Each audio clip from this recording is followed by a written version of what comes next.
Welcome my friend. Today we will learn how to create a professional gaming logo like this in 1 minute.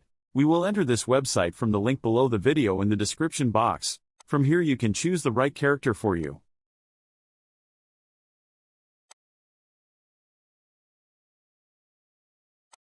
From here you can change the character colors as well as the background colors.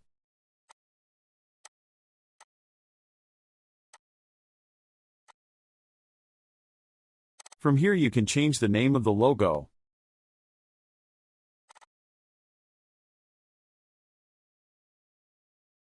From here you can change the font type.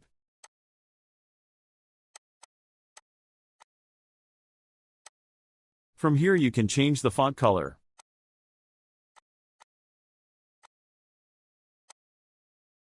Then click download from here and the logo will be uploaded in 2 copies, one with the background and one without it. Thanks for watching and I hope you have a good day. Note, you can use this site to help you sell this type of logo on some freelance platforms, such as the Fiverr platform, the Upwork platform, the Freelancer platform, others.